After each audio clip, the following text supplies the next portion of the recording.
Bienvenue dans l'épisode 14 de cette série de tutoriels consacrée à l'exploitation des lidars HD de l'IGN dans ArcGIS. Aujourd'hui, nous allons voir comment extraire des lignes électriques à partir d'un jeu de données lidar déjà classifié.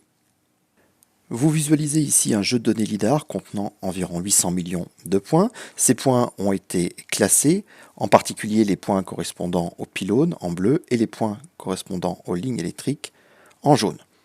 On peut constater ici que dans certaines zones, la densité des points correspondant à mes câbles peut être très variable.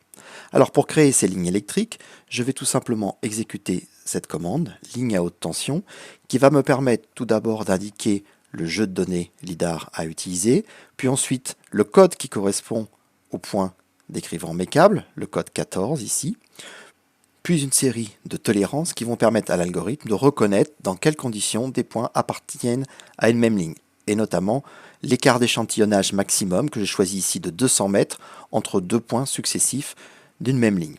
J'indique le nom de la classe d'entité en sortie, puis l'espace maximum qu'il pourra y avoir entre deux sommets de mes polylignes. Vous pourrez également utiliser des paramètres de correction de vent ou d'ajustement des extrémités.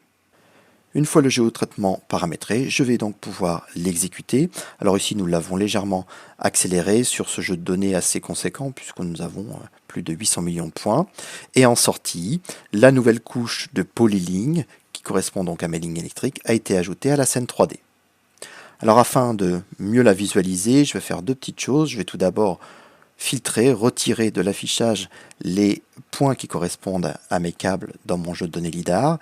Et pour mieux voir les nouvelles polylignes, je vais changer à la fois le symbole, son épaisseur et sa couleur pour bien le visualiser dans la scène 3D. Donc il s'agit d'une couche de polylignes Z, de polylignes décrites en X, Y, Z, sur laquelle je vais pouvoir faire des traitements. Alors ici, par exemple, on peut tout d'abord sélectionner les lignes. Alors je vais sélectionner les lignes qui sont ici au premier plan, puis ensuite le tronçon auquel cette première sélection est connectée, que je sélectionne ici. Et ensuite, je vais calculer des zones tampons en 3D, puisque il peut être intéressant ici de voir dans un certain rayon si ces lignes électriques vont s'approcher ou pas de la végétation.